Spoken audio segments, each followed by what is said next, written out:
L'option Espagnol et Monde s'adresse principalement à tout le monde qui aime apprendre notre langue.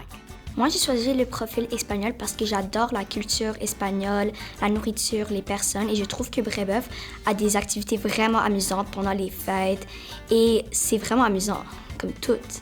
C'est pas obligatoire ou pas nécessaire de parler l'espagnol pour s'inscrire dans cette option. On commence l'espagnol de base ici. Même si tu connais pas des mots en espagnol ou tu connais juste hola, adios, c'est parfait. Pour moi, dans le programme, j'ai trouvé que c'était vraiment progressif et ludique, dans le sens où on n'est pas immédiatement arrivé à parler seulement en espagnol avec l'enseignante. C'est venu progressivement. Par exemple, en secondaire 1, les cours étaient un peu mixtes. On nous expliquait les notions en français.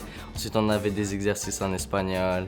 Et vraiment, progressivement, c'est arrivé que vers le milieu de la deuxième secondaire, tout le monde était capable d'interagir en espagnol avec l'enseignante. Nous travaillons les 4 compétences de base. Donc, on travaille l'écriture, et ça implique la grammaire, le vocabulaire, etc. On travaille la compréhension auditive, orale, et aussi la compréhension des lectures. En première année, on travaille la fête des morts. Mais on découvre des différentes façons de fêter ou vénérer les morts. Ça nous fait comprendre exactement la vision des autres. Et en secondaire 2, on a même des leçons de salsa, de tango. Et pour arriver à ça, les élèves doivent découvrir les pays.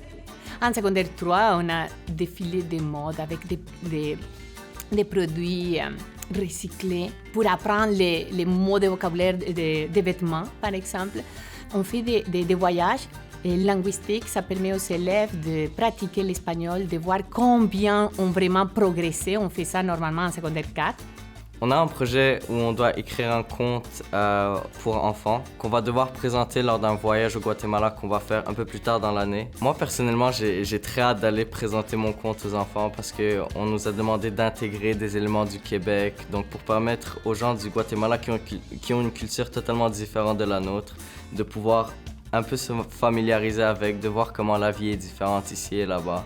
Si on part de l'idée que la compétence interculturelle, on peut l'atteindre à partir de comprendre notre propre culture. Donc, il faut que nos élèves connaissent, comprennent la propre culture québécoise. Donc, dans ce cas, on commence pour découvrir quelles sont les valeurs d'ici, quelles sont notre valeurs ici. Parce que si on fait un voyage, on va aller voir les valeurs ailleurs, on va apprendre beaucoup de choses. Mais dans nos voyages, nous, on va partager aussi des choses. Ici au collège, on a le Festival Cervantino Brébeuf. Donc, si on tape juste sur Internet, Festival Cervantino, on va voir qu'il existe plusieurs festivals Cervantino dans le monde. Nous voulons vraiment suivre les mêmes principes de ce festival. Et notre thème, c'est normalement un pays. La culture, on va la voir représentée soit par les chants, la musique, la danse, le théâtre, et la peinture. Ça permet aux élèves en plus de démontrer et de développer des habiletés, des compétences comme le leadership, la communication, l'organisation. À la fin, tous les élèves vont être capables de passer l'examen d'ELE. C'est un diplôme décerné par le ministère de l'Éducation d'Espagne. Donc, ça te permet de faire valoir tes connaissances en espagnol parce que ce certificat, c'est à vie. Si vous êtes plus jeune et vous voulez venir au programme espagnol, vous devrez parce que c'est vraiment une expérience fantastique d'apprendre une nouvelle langue, la culture, des chanteurs fameux et des acteurs et les célébrer. Ce que je dirais à un élève du primaire qui penserait intégrer l'option Espagnol et Monde à Brébeuf, c'est vraiment qu'il ne va pas du tout le regretter.